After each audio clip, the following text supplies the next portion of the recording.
In Chapter 8, we're going to discuss some strategies for writing. Writing is basically thinking on paper. So, to become an effective writer, what do you have to do? It requires the same discipline as becoming a great athlete. You got to learn the rules, you got to train. In this instance, you're training the mind, and you always have to seek ways to improve. So, 7 rules for college writing. What are they? Rule number 1, everything depends on the thesis. Write with intention. Make sure you use formal, not informal language. Be specific, not vague. Use concrete terms. Always, always, always cite your sources. Be concise. Don't beat around the bush.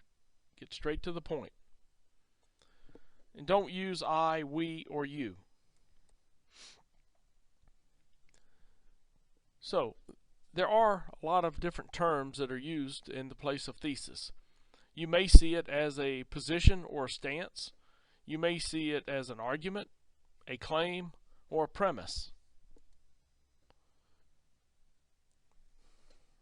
The thesis sentence structures the purpose and the direction of your writing.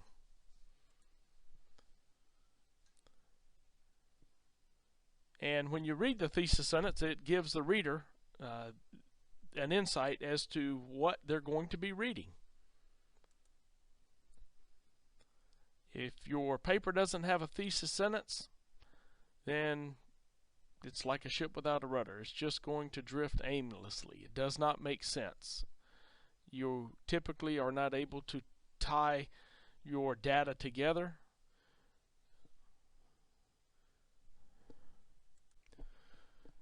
Now, in these examples of thesis sentences, we're going to talk on the topic of servant leadership. So, if I was writing a position thesis sentence, I might say that an effective servant leader serves the task needs of followers, engages followers' hearts, and promotes service over self.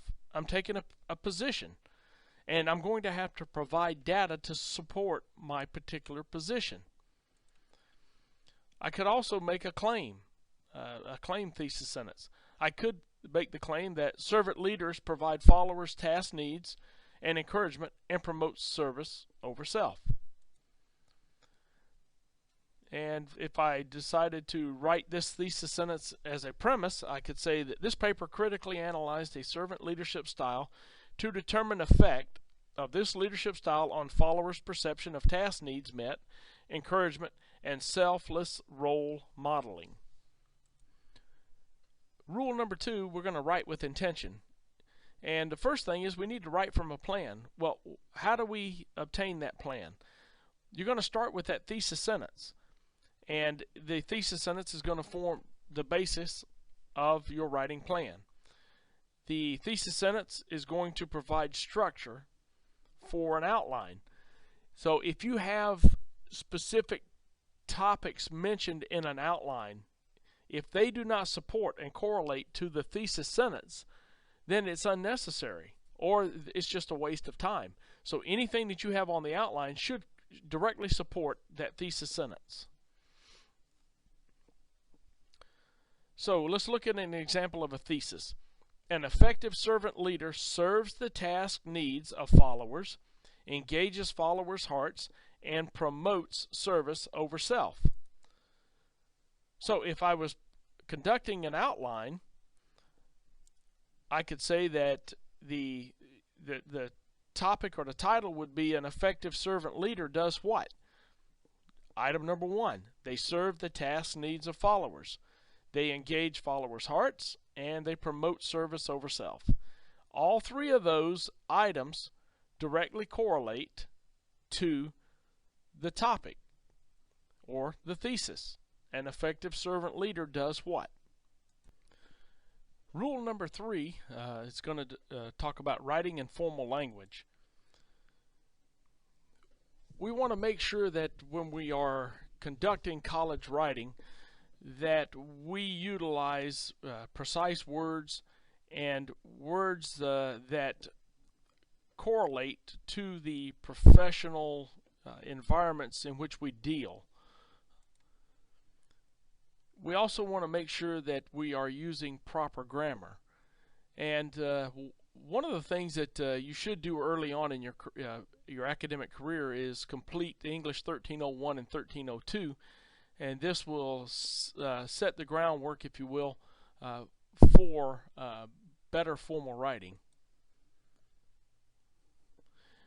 In our writing, we don't use colloquialisms, which basically are terms that we use in our everyday language when we're talking to friends, street language, if you will. There's no place in formal writing for that type of terminology. Don't use the word you in formal writing. And avoid abbreviations. If you have to use abbreviations, make sure the first time you use it that you actually spell out what the abbreviation is before you use it in subsequent events. In Rule 4, we want to be specific with our writing. When we speak, we tend to speak in general terms, but when we write, especially at the collegiate level, we need to write in specific terms. So writing communicates thought in a written format, and you, the writer, if you have a thought in your mind, you own 100% of that thought. And the goal is to be able to take that thought, that entire thought, and translate it to the written form to where the reader receives the intended thought, 100% of the intended thought. So as you can see here, unclear writing comes from a writer who writes less than 80% of a thought on paper. So you've got 100% thought in your mind, but if you can only write 60 or 70% of that thought on paper, there's 20 or 30% of your thoughts that are not being translated to the receiver. So since the writer owns 100% of a thought, the writer faces a challenge of expressing that same level of thought on paper. If you are able to translate or have your reader receive 100% of your thoughts, then you are an effective writer. You've done a very good job of transferring the meanings of your thought from yourself to the receiver. And in your writing, stay away from pronouns such as they, because who are they? A lot of times there's no clear indication of who they really are. Rule 5, cite your sources. Okay, this is very important. Go to the APA manual, 6th edition, look at chapters 6 and 7, and it will tell you how to cite your sources and how to list those sources on your reference page. What do we mean when we talk about recognizing a claim? An example of a claim may be employees work harder when they know they are appreciated. Well, how is that claim substantiated? Okay, if you don't have evidence, then it's just an opinion, and it's your opinion, and your individual opinion really doesn't carry a lot of weight. You have to support that claim with evidence. So here's an example of a claim. Employees work harder when they know they are appreciated. Here's the evidence. Hertzberg, 1968, reported employees applied greater work effort when they received recognitions by management. Okay, so the Hertzberg 1968 actually lends support to the claim.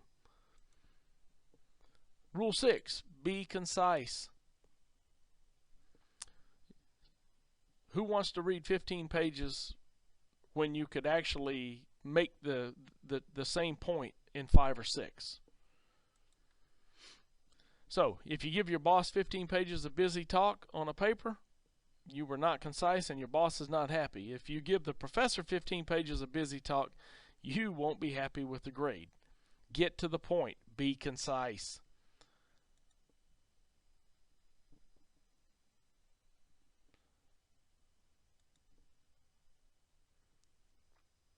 Okay, make sure that you can write direct and concise. Get to the point. Don't beat around the bush. Rule number 7. Okay, stay away from I, we, or you in your writing. You're not relying on personal experiences or opinions. We want factual data.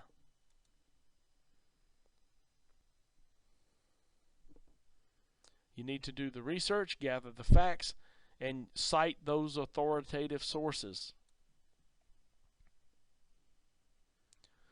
If you are assigned a reflective paper, you might have to use, or you will have to use, the word I.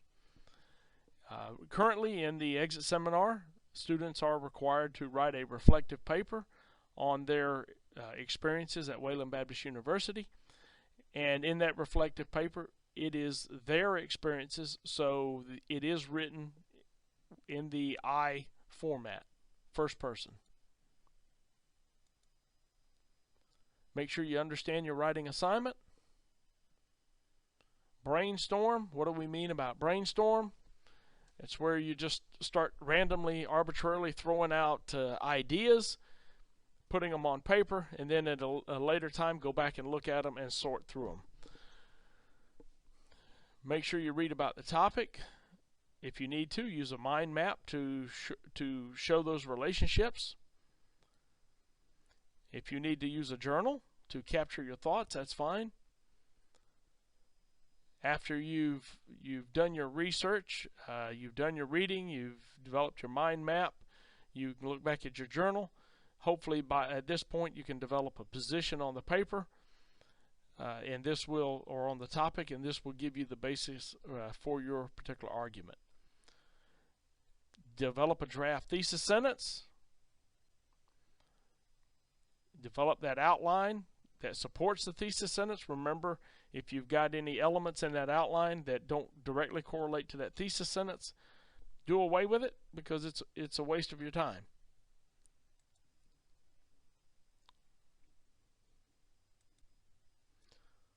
Okay, so 5 parts to a college level research paper. In your introduction, you should have your thesis sentence. Basically, it's going to tell us what the paper is about. Part 2, your topic background. In part 3 is the body of the paper. This is where your argument is going to be presented, or your position is going to be presented. Part 4 is your summary. You're going to tell us what you told us. And part 5, the conclusion, where you're going to draw everything together and close. And when you start writing a draft paper, you either start at the conclusion, which kind of tied everything together and brought us to a closure, or go back to the body of the paper, and that's where the argument or the position for the thesis is contained, and that's a good place to start your actual writing. So, a suggested timeline for writing a research paper. Week 1, make sure you, by the end of week 1, you completely understand all the requirements of the research paper. In your classes, you may find a research paper that is due at the end of the course, so you may have 8, 10, 11 weeks. You may find a class where a research paper may be due on week 5 or 6, but in your average class, your research papers are due toward the latter part of the terms.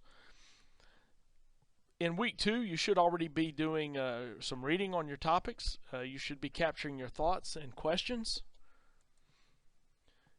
Week 3, continue reading on your topic, gathering the information. At this point, you may be able to write a draft thesis. From week 4, or in week 4, from that draft thesis sentence, you should be able to develop your outline. The outline is going to identify all those key topic areas. Make sure that those topics directly correlate to that thesis sentence.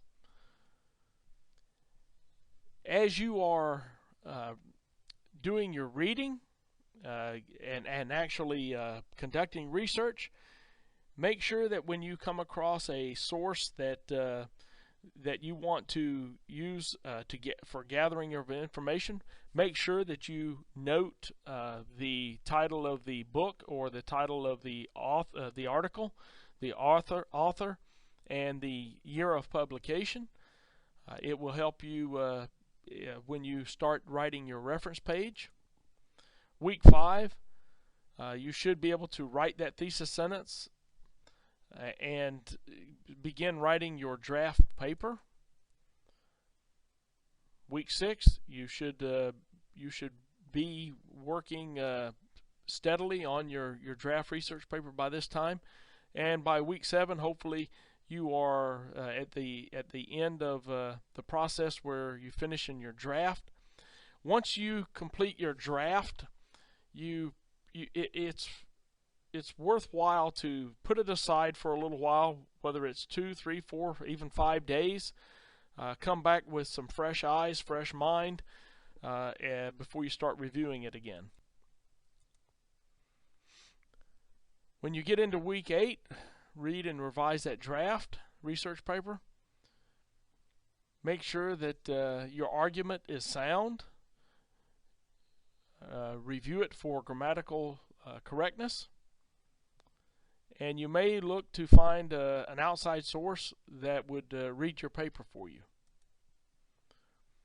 And by week 9, your paper should be ready to go final. Please do not wait until week 7 or 8 to start your paper, because your stress level will increase significantly.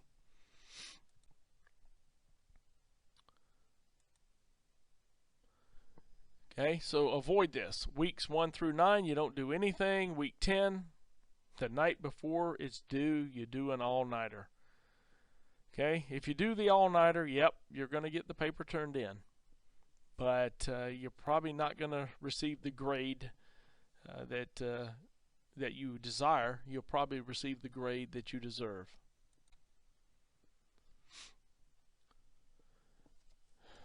No matter what your discipline is, whether it's business, religion, social science, make sure you learn the writing style for the particular discipline you're in.